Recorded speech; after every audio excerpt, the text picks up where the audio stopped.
Hey guys, Ramsey here. Welcome to another video. Today we have a very special episode. This is going to be for the vintage heads, and this is going to be for the people who like very specific, I would call it even niche content, even though we're talking about a vintage fragrance.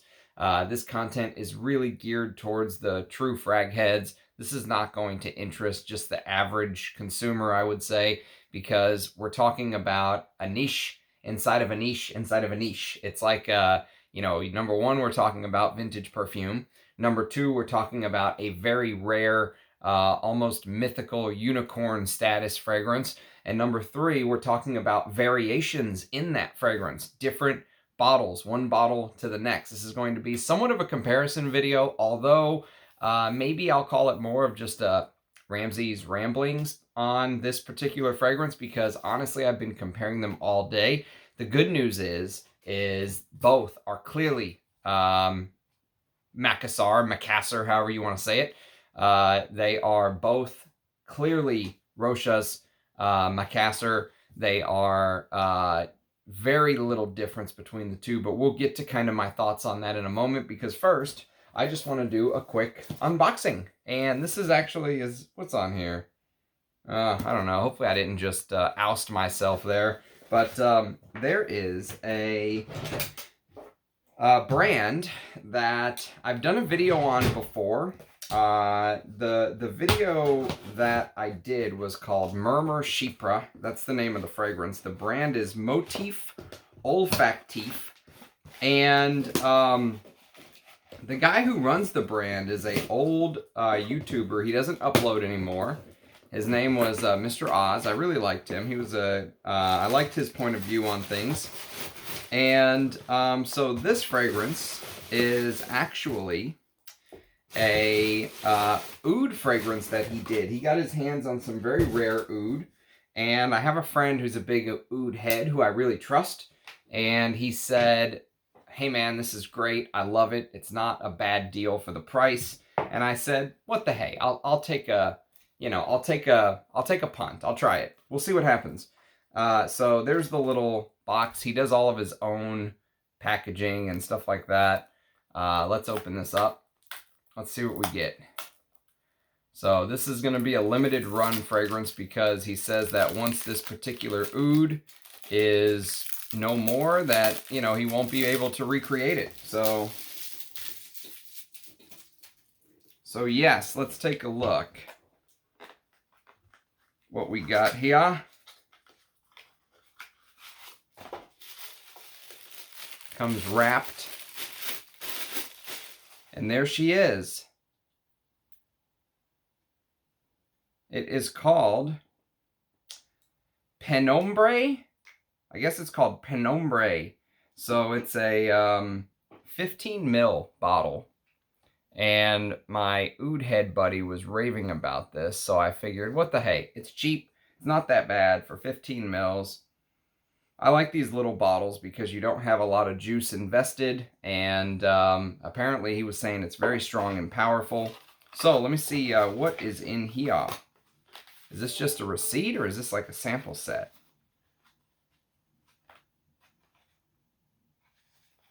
What do we have here? I think this is a little sample set he sent for me. Very cool. Let's see what he sent me. Nectar Bois, or Nectar Boisé. I don't know how to pronounce that, but Nectar Bois. I'm always interested in learning more about houses, and I wonder if he had a chance to watch any of my reviews, or if he just sends these out to everybody. Because that's kind of cool if he does, to get your nose on these little samples. These are pretty decent sized samples, You can wear it, live in the fragrance for a little bit, get to know it. Let's see. Nectar Boisé 2019. Spicy, fruity. Obviously, fruits, cardamom, galbanum, vetiver, sandalwood, cedar, labdanum, vanilla, tolu balsam, and patchouli. So the gentleman's name is Oswald Paré. I believe is how you pronounce it. If I am mispronouncing your name, Mr. Oz, please forgive me. But I think I have a sample of this up there somewhere. I'm not sure. I'd have to check. And let's see what else he sent me. There were a couple others in here. Oh, wow. I wonder if he sent me the whole line. There's a lot. There's a lot in here. A lot to uncover. Yeah, I think he sent me the whole line.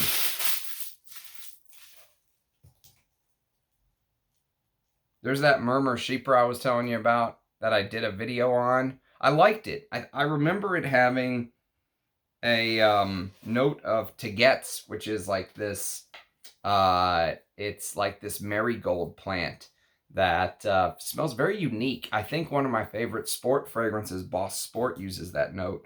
So here's Moments. I think this might be a new one for me. I don't think I have Moments in my little collection of samples back there. Eclat de Santal. And we have Penombre. That must be the one that I just got. So he sent me a sample of the one I got a bottle of. So that's kind of interesting.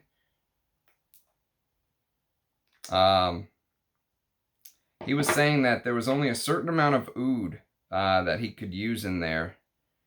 Datoma Azuma. I think this is the one that was supposed to be like a memory of his childhood. And in Africa, I can't remember exactly. Mon Oasis. I think that's the one that he said his wife really liked. Vetu de Vet. I don't remember this one. Sentia de Pins. Don't remember that one. There must be some new ones in here I didn't look up the first time. Macassar. I don't remember this one. I don't remember Macassar. He sent me a bunch. Voila de Encens. Nice little name. And finally, Serenade. So, I have a lot to talk about from the house. So that's kind of cool. I'm digging it. I am very much digging it. So that will... One day I'll do early impressions on these. Let me put these away, because if I don't, I will lose them. They'll go everywhere. So you're going to go right here.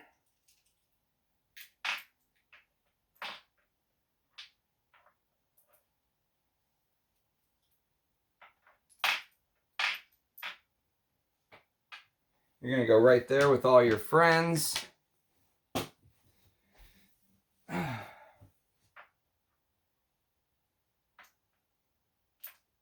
Okay. All right. Very good. And you get to go live with your other friends. You live right here.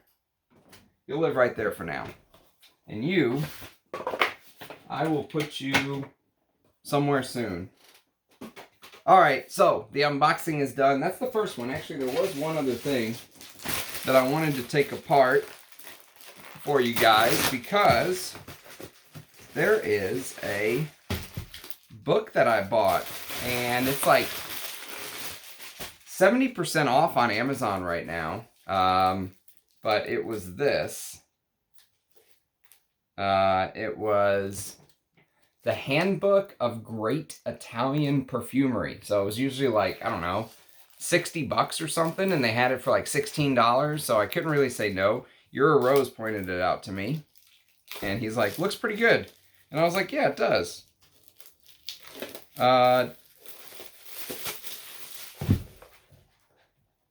Yeah, very nice. Ah, nice. I like the way they have it set up. Great Italian perfumes of the 80s. Look, they have like kind of a picture and a breakdown. K, the first fragrance from Carizia, is classified as a rich floral aldehydic, although it closely resembles a chypre. Nice. I'm going to like this. This will be fun. Once I'm done with my CFP, I'll be able to really dive into this.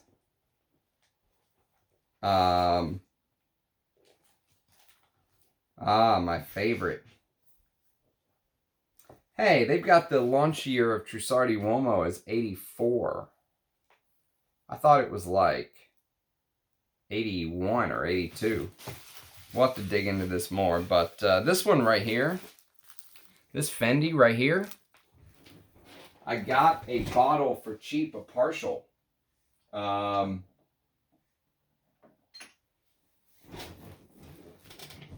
See? And it's absolutely amazing. This stuff is awesome. Marketed towards women, totally wearable for men. If you like the fragrances from the 80s that I kind of harp on, like if you like, for example, Teatro alla Scala or Chanel's Coco, Eau de Toilette, or Eau de Parfum. I think they released both in the 80s. I just happen to have the Eau de Toilette. If you like, what else came out? Ungaro Diva, that kind of thing. I would definitely check out this Fendi. It's really, really good. I need to get to know it some more, but I've worn it to bed a couple times. Someone asked me the other day, why do you say you wear things to bed? And it's because I usually only wear one scent of the day. I don't do like a daytime and a nighttime scent.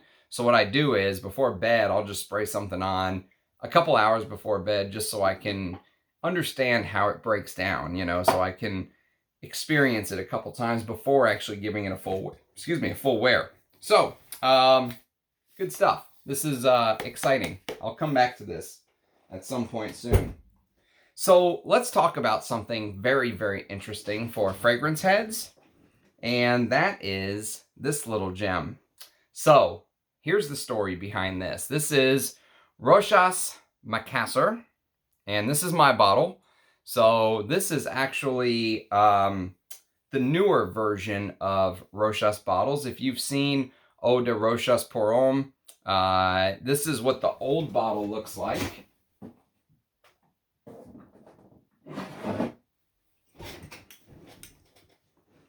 And this is what the new bottle looks like with this. You can kind of see the bottle, you know, generating into this. You can see the design team, you know, going more simple, more streamlined, cheaper cap, you know, cheaper silver cap. And so this fragrance now is in a bottle that looks exactly like this. This is discontinued. But in the old days, it actually looked different. It was issued in a bottle.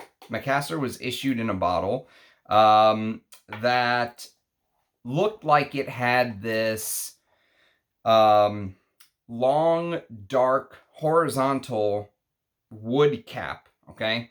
And that wood is a wood called ebony Macassar. Ebony Macassar wood.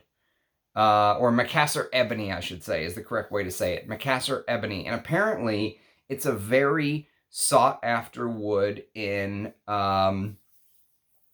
you know, making things like cabinets or drawer, you know, desks, high-end desks, you know, lock boxes, or maybe even like guitars or that. I mean, it's a very sought after wood, extremely sought after.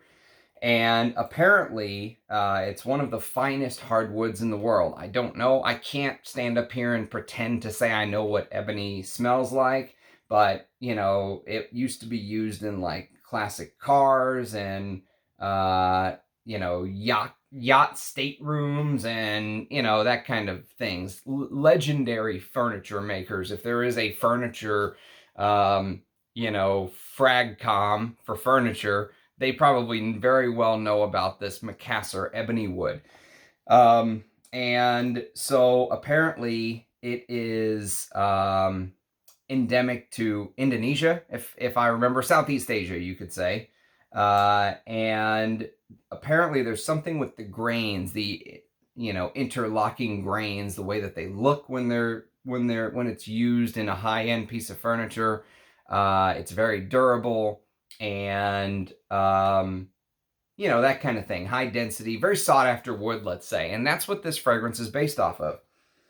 And so what I did, and I was very blessed in this because I don't have a vintage bottle. Vintage bottles of this are very, very hard to come by. You will normally pay, at least in the United States, $600-700 for a bottle of this.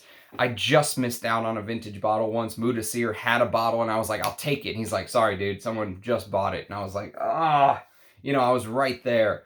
But I told him to let me know if he ever finds another vintage bottle of Macassar, because It's very sought after for the vintage lovers. This is for the vintage heads. If your favorite fragrances are stuff like this, Dior Jules, if this came out right around the same time, by the way, as Macassar, or Macassar, I don't know how to say it, but this also came out around the same time, Oscar de la Renta pour Louis. You know, if these are your type of favorite fragrances, Antaeus, Coros, Leonard Porom, if those are your holy grails, this should be on your list. Macassar should be on your list. And so what ended up happening is my brother from another mother across the pond, Rich Mitch, secured a vintage bottle, and an original OG vintage bottle, very hard to come by. And he said, hey man, whenever I send you your haul or whatever, is there anything you want to sniff? And I was like, yes, I do. I want to sniff the vintage Macassar and see if it really compares to the one that I had, because, and he probably remembers me saying this, but I said, this is an amazing fragrance. I was blown away by this.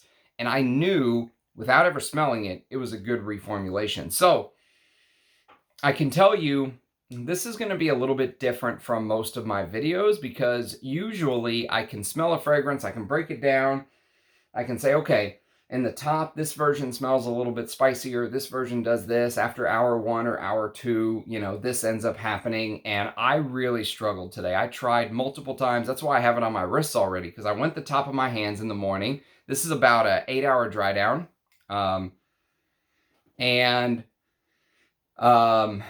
I wasn't really able to pick up much difference, which is fantastic. There were differences, which I'll talk about in a minute.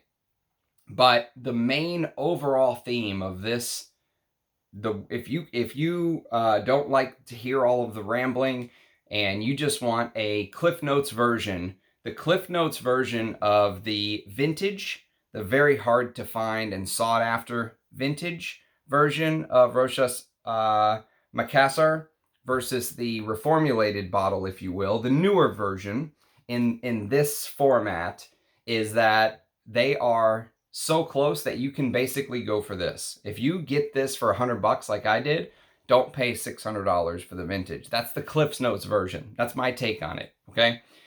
However, there are differences, okay? It's not all sunshine and unicorns. Well, this is a unicorn, but it's not all sunshine and unicorns. And so what happens different-wise is when you first spray the two, probably within the first half an hour is where you will notice the most difference, okay? The very first half an hour. And what's very tough is I actually went onto YouTube, which I hardly ever do. I hardly ever go look up and see what other people have to say.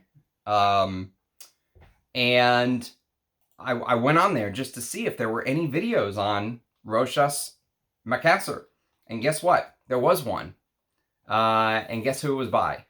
It was by the master of vintage fragrances, probably the person that had the biggest influence on my collection as far as vintage fragrances go, Chris from Scentland. And Chris from Scentland did a video on this 4 years ago, it said. He did a video. And his video, while not very detailed, is very important for a couple reasons. Number one, it's the only one on YouTube. Number two, as soon as I searched for Macassar, I was the #1 person that showed up below Chris from Scentland, which made me chuckle. There's no other reviews on it, but I must have put this like in a list or something, and so the algorithm picked up on it, and I'm right below him, which is hilarious to see me there. It's still almost like it's not real, you know, because I've only had a channel for about a year. But so he basically said that his breakdown of this is that he called Macassar a vintage exotic type scent, like an outdoor exotic green adventurous scent is the way that he described it. And I know exactly what he's talking about, and I also understand why it's so hard to describe this scent, because what you end up smelling when this hits your skin, if you read the note listing and you pull it up and you say, okay, this fragrance came out in 1980. It's been long discontinued. Since the early 2000s, this has been discontinued. This is an early 2000s bottle. This is probably right towards the end of their run.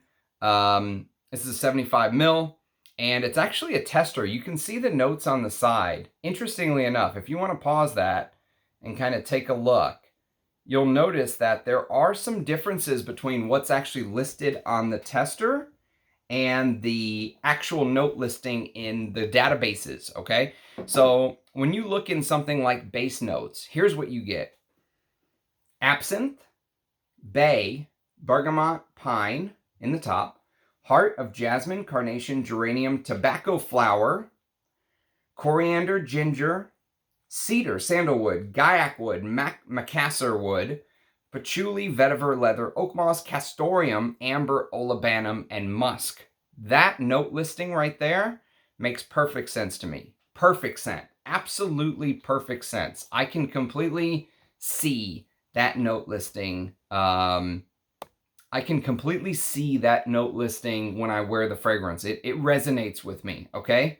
Let's go to Parfumo real quick. So Parfumo says bergamot, tarragon, fruits, green notes, and pine needles. Different already. Heart of carnation, geranium, jasmine, patchouli, vetiver, and cedar. With a base of amber, oak moss, coconut, leather, and musk. Now, that note listing does not resonate with me.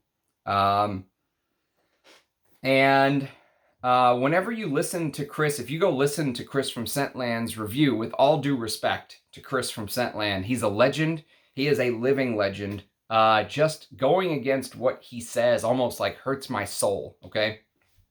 But he focused on the coconut note and said, hey, you know, there's a coconut note here, there's a coconut note there, and I can tell you there is nothing even resembling a damn coconut in this. A coconut, if it got anywhere near this, would run away in terror. This is the coconut slayer. First of all, people call fragrances like, Gucci Envy, the Green Hulk fragrance, or, they call all these other fragrances that have green in them, the Green Hulk. This is the Green Hulk fragrance for me. Actually, if you go listen to Chris from Scentland's review, he said that there are a couple fragrances that it reminds him of. And again, hurts my soul to go against what he's saying. But he said that there's a little bit of Iquitos in there. And you can see kind of the green resemblance. Yeah, they're both green. No, this is absolutely nothing. I completely disagree with that. There is no Iquitos in Macassar. To me, the only thing that maybe links the two is there is a slight, maybe little bit of leatheriness in the dry down, and that leatheriness is hidden, and you wouldn't think it's hidden here, but god damn it, it is. I mean, people think that the leather just comes out and grabs you like Bel Ami. It doesn't. There's a lot of other things going on. Leather is just one part of the whole, if you will. That is the closest thing these two have in common. As far as smell, they're miles apart, other than they're both have green colors to them. And I think if you go to Fragrantica, this also has an erroneous coconut note listed. And I don't know where the hell that coconut note came from. My guess is that it should have been castoreum and the database mixed up. That's the only thing I can think of that makes any sense. Because there's a coconut note in stuff like Santos de Cartier on these databases. There's no goddamn coconut in Santos de Cartier. There's a coconut note in Bel Ami. There is not a single coconut in Bel Ami. I guarantee you that. It's castoreum that's listed. That should be listed, and it's accidentally listing as coconut. So that's the first thing you're going to notice when you listen to Chris from Scentland's review. And God bless him. Like I said, he has had the biggest influence on my collection. I love Chris from Scentland. Even his videos where he doesn't even talk about fragrance, just the ones where he talks about life and people and, the world. Man, he is like an icon to me. A living legend. So, push that aside. This does not change my thoughts for him at all. But I disagree that it smells like Iquitos, and I disagree that there's a damn coconut in here. He did say a couple other things that are very interesting. He compared it to a niche fragrance. he was like, what would Macassar smell like if it was a niche? And he mentioned this, Fougère Bengal by Parfum d'Empire. And here I can see a little bit of a similarity, because this actually has this hay, tobacco, tea. So there's a, I think there's like an Assam tea note or something like that in here. But more importantly, outside of the Assam tea, is there's this lavender, oak moss, patchouli, tobacco thing going on with hay. And what did I say was in Macassar? Tobacco flower is what's listed. Now, tobacco flower, interestingly enough, is a note that is not used very often. It was used in this. If you know Versace's The Dreamer, there's a tobacco flower note here. But this is much more fresh. This is a 90s fresher take on tobacco. I could probably easily wear this in the warmer weather, even like a tobacco fragrance, if you wanted to, you know, wear it. If you wanted to wear a tobacco that wasn't just like a gooey honey tobacco, this is not a bad fragrance, but it's not my favorite. It's not. Now, to be fair, I have a newer bottle. I have a Euro Italia bottle, but made in Italy, but I don't have like the original one that everyone kind of raves over. So I've never smelled that one, okay? Maybe another comparison video at some point in the future, but I don't have the new one. But there is some truth to this, because there's some animalic notes in here, and the way that the oak moss and the tobacco mixes with this fougère-like style, I can see the similarities. But it got me thinking, this is a niche. Okay, this is not a vintage he compared it to. And the reason that he did that is because there isn't a vintage to compare this to. There's nothing that smells like this outside of, maybe, if you really twisted my arm, I would say Yatagan is probably the closest vintage to this. It's nothing like Koros. It's nothing like Antaeus. Nothing like Bellamy. Nothing like Leonard Porom. Nothing like Oscar de la Renta Pour Louis. Nothing like... a little bit like Jules because of the greenness. Jules has this green Artemisia note that Jean Martel did when creating Jules, or Jules. And you will kind of pick up on his DNA if you smell Paco Rabanne Porom. It has a little bit of this greenness to it too. It's just the way that he kind of used the greenness in the top. The leathers are totally different. The leather in this is much closer to something like Yatagan, but I think Yatagan goes even heavier on the leather. Whereas this, the leather is there, but it's not the star of the show, okay? There's so much more going on. It really takes you on a journey. Oh man, this is so good though. I'll tell you what. I don't know how I'm going to describe this to you guys. I still have no clue. 28 minutes in, I have no clue how I'm going to describe this to you guys.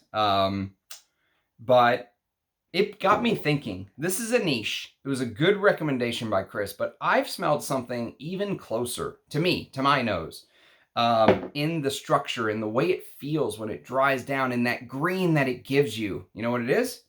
It's this. It's an Amouage, and it's from their Opus line. Can you guess which one it is? It is Opus 7. So this is actually called Reckless Leather. Whenever the fish guy, Renaud Salmon, took over Amouage from the great Christopher Chong, a move that Amouage will rue for the rest of their lives, I believe,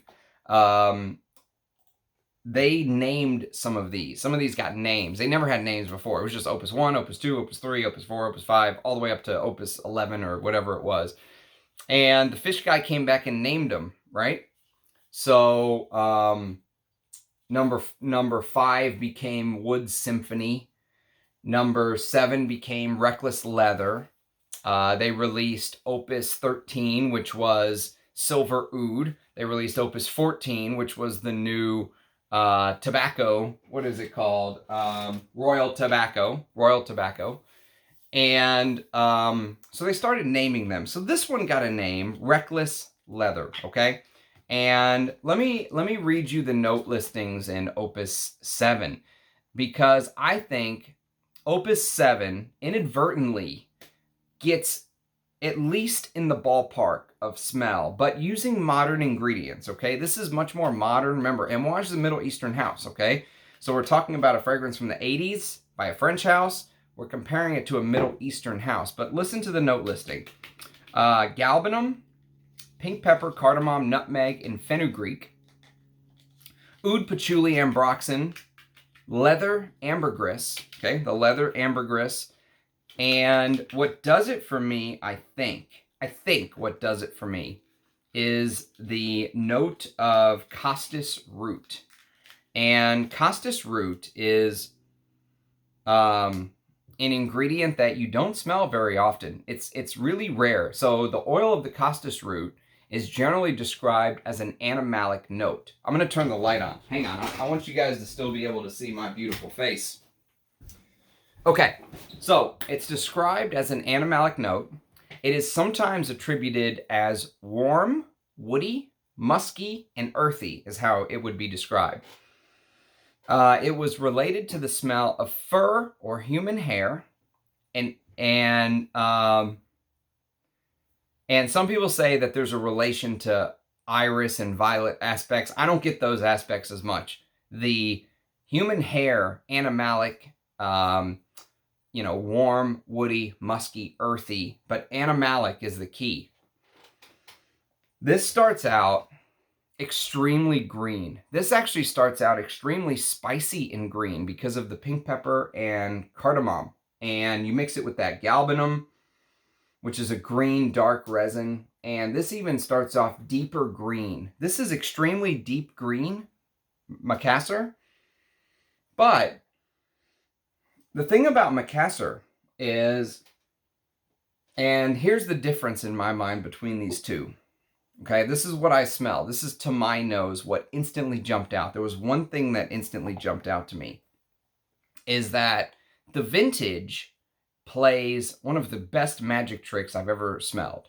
Because somehow, to my nose, the vintage of Rochas, Macassar, I'm going to say both because I have no clue how to say it.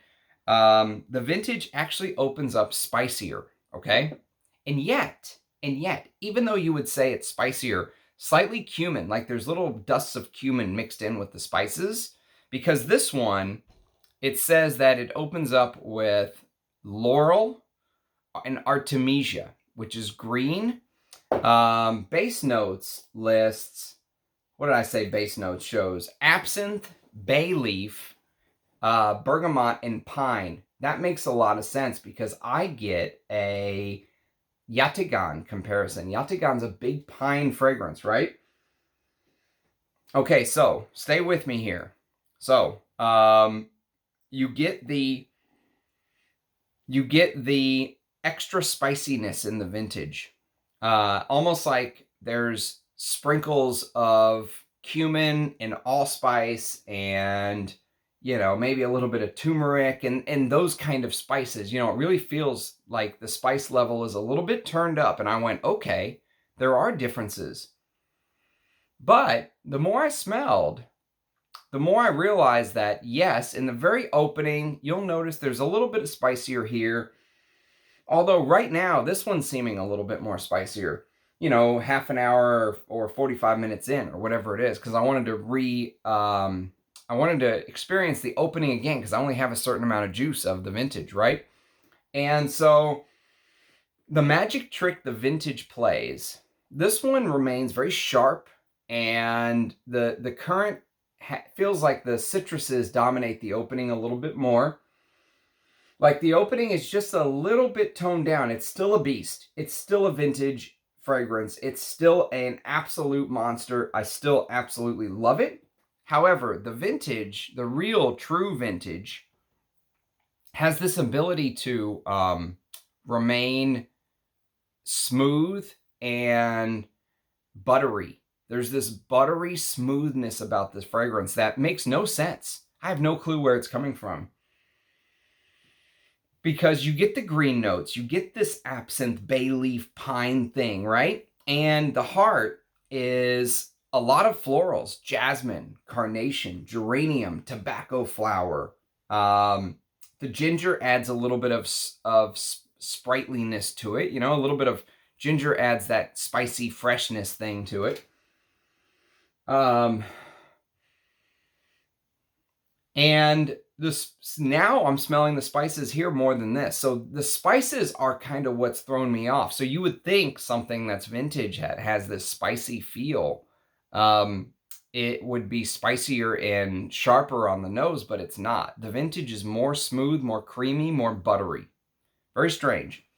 The modern actually feels a little sharper to the nose, which I don't mind because I like my fragrances harsh. I like challenging, harsh leathers. I like my leathers to be animalic. You know, my favorite leathers are stuff like Bel Ami and Antaeus and stuff like that. Those are my favorite leather fragrances. And the dry down has actually lists sandalwood. They list guaiacum. I'm guessing that's gaiac wood. Guaiacum. I've never seen it written that way, but there you go. And Macassar woods, okay? Gaiac wood can sometimes have this slight smokiness to it. So one thing that's left out of the note listing on base notes is fruitiness. And I must admit, okay, maybe it's just the power of suggestion, because on Parfumo, there's a fruit note. There's a fruit note listed. It doesn't say what fruits, just says fruits. There is this almost like this slightly syrupy, fruity feeling to the fragrance. Almost like you maybe took, gosh, I don't know, what, is there like a pudding or like a rum pudding, like an alcohol pudding or something that has this fruity, that has these fruits in them. But it just kind of weaves in and out. Sometimes you'll get a slight hint of it and then it's gone. That's it. The fruits are gone, you know, and you'll almost say, there's no fruits in here. What the hell is this guy talking about? And on top of all of this, right, is the backdrop of the old school, heavy, in-your-face oak moss, okay? So I could probably describe this entire fragrance while leaving the leather out. That's what makes this one of the most amazing leather fragrances to me, because it's definitely a leather fragrance. This is the Hulk, okay? This is the Incredible Hulk of fragrances for me. It is hard to find. It's vintage. It's sought after. As a vintage lover, you'll walk around, you know, smelling like you just got off the subway in 1982. And it's extremely masculine, and yet it does all of this image, okay? The top with the pine and the spices and the artemisia and that tobacco-ish vibe, that rough and tumble tobacco vibe. But you notice it's not just tobacco, it's tobacco flower. So there's a little bit of elegance under all that poshness. It takes you to, you know, it's like ripping a lumberjack out of the forest and shoving him into the opera, and everyone else around him is wearing the best tuxedos and the finest shoes, you know, $1,000 crocodile horn-tip shoes and all of this stuff that you know, people do when they go to the opera to show off for other people. And you take this lumberjack out of the forest, and he's dressed in this old workman jacket. His hands are rough from working with his hands, and yet he's the center of attention. Everyone's looking at him. No one's staring at the guy with the $5,000 suit and the alligator horn tips, because everyone else is wearing that. Everyone's staring at the lumberjack. What's he doing at the opera, right? There's this intrigue about it, and yet he's at an opera. He's at a beautiful, maybe a vintage opera house, maybe an opera house built hundreds of years ago. And that's the feel Macassar gives me. I have no clue where that came from, by the way. That just popped into my head. That was unplanned. But I think it's a fair description. And what's crazy about it is it takes you through this journey of being outdoors, the woods, the green, the vintage, the gaiac wood, slightly smoky in the dry down, huge oak moss in the dry down. And that animalic bit, you know, there's a castoreum note listed, and I think there has to be castoreum in here, because how else could you build such a genius leather note, right, than using castoreum. Castoreum is the king of building leather notes for me. It's my favorite way to build a leather accord, if you will. The vintage castoreum way. This is the way, you know, like you're watching the new Star Wars, The Mandalorian. This is the way. That's how you build a leather accord for me, with the castoreum. And it's here. And what's amazing about it, though, is it is the star of the show, and it's not the star of the show, if that makes sense. All of the other beautiful bits, the woodiness, the smoky gaiac wood. You know, gaiac wood can sometimes smell like burnt wood, like barbecue wood.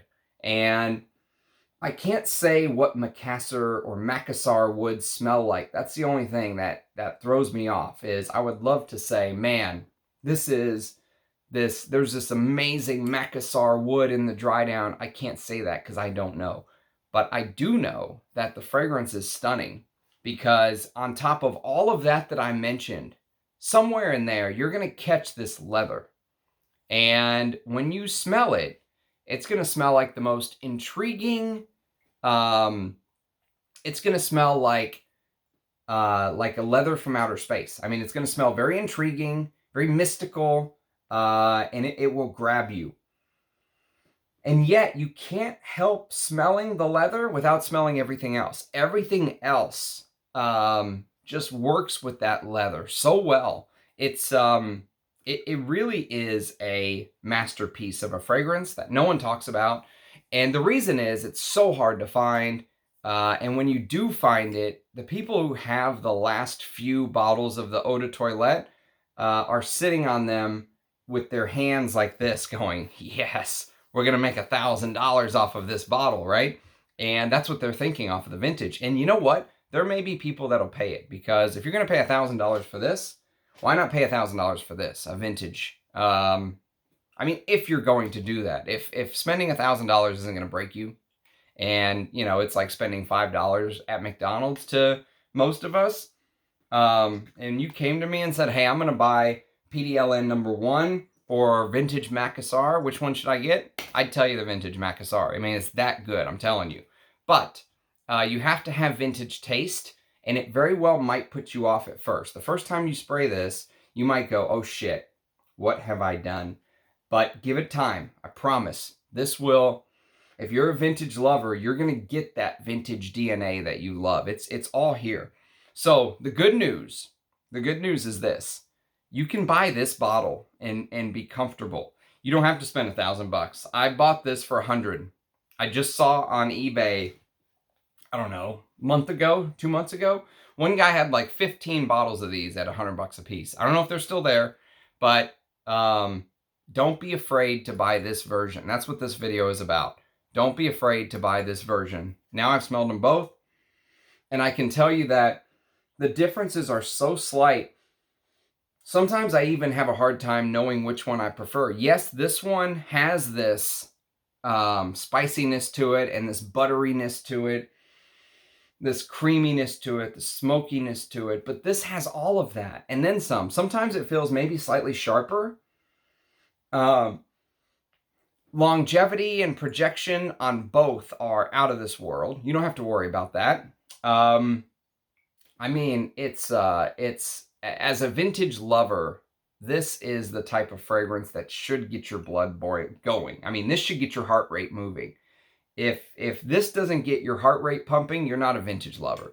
The only thing the true purists may say is this is not the original. But there's one thing we have to talk about, because most of the really bad reformulations, in my opinion, started when IFRA really started to ramp themselves up in 2012, 2013, 14, 15, 16. The big bands really started to hit around those times. So getting something from, you know, 1999, 2002, 2004, whenever this was, whenever they finally just said, that's it, we're pulling the plug on Macassar, okay?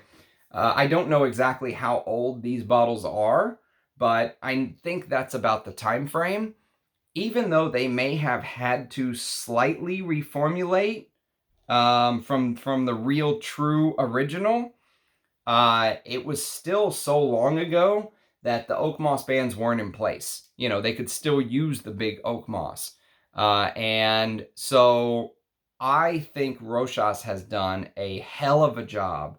This exceeded my wildest expectations. I was almost fearful. I've been sitting on this decant for months, probably 3 months. Go watch my video, The Long Lost Haul Arrives, you know, and you'll see when the fragrances that we finally got across the pond from Rich Mitch to me showed up. This was one of the decants that he sent with me. I've been sitting on it. I'm sitting on a ton of decants actually, but this is one of them. And I was just living in fear almost of what this is going to be. What is going to come out of this vial? Am I gonna think less of this? Luckily, I think more of this. I think I should have bought 2 bottles of this. This is a 75 mil. You know, the collector in me wants the vintage. If I can find the vintage at a fair price, I'm all over it, you know. Even if it's 300 bucks, 400, I'd love a partial. A partial of a vintage would be spot on for me. But the good news that I can share with you guys is you can buy this bottle and feel at ease if you see it, if you find it. Now, this may also start to be a little bit rare, but keep an eye out because it's one of those fragrances that's been gone for so long that you almost have to really hunt for it and look for it. Like I said, there's one review on YouTube, and if you type Rochas Macassar in there and that's it, I'm actually the second person on there, which never happens. I'm a tiny little channel, 2,600 subscribers. Usually there's all of the big fish on there. There's only Scentland and me. And then I think maybe Zhao did a video because he has a vintage bottle of Macassar. And then it's like me again, because I did another list with this in there. And then it's someone else. Then it's me again. And so I'm telling you, this is like under the radar. But it's expensive. But it's under the radar. You can find this and, you know, be happy. Or if you even have the vintage and you're like, shit, I love this, but I don't want to spend 600 bucks again, and you find this for 80, 90 bucks, grab it. I'm telling you, you will be impressed. This is a fantastic reformulation. Normally, I'm the guy going, shit, you got to have the vintage. And if that was true, I would tell you that right now. And I would say, I'm going to go out and look for a vintage bottle. And I am going to look for a vintage bottle, but it's because the collector in me wants it. The fragrance lover in me is absolutely over the moon with what they've done with this. This is a revelation. This is a confirmation, I should say, of what I knew. I knew this was a great fragrance from the time I smelled it. Before even knowing what this was, my heart was like, this is a fantastic fragrance. Forget what the original smells like, you know, because I know this is good. In my heart of hearts, I know this is good, and I was damn right. This is a great reformulation, and you don't get to say that very much nowadays. And I know this is an older reformulation, but still, they did a great job, Rochas. You have to tip your cap to them. You know, they're a house that really doesn't get the love that they deserve. They've got a fragrance called Rochas Louis, which is also discontinued. I think it came out around the same time they discontinued Macassar. But look at these.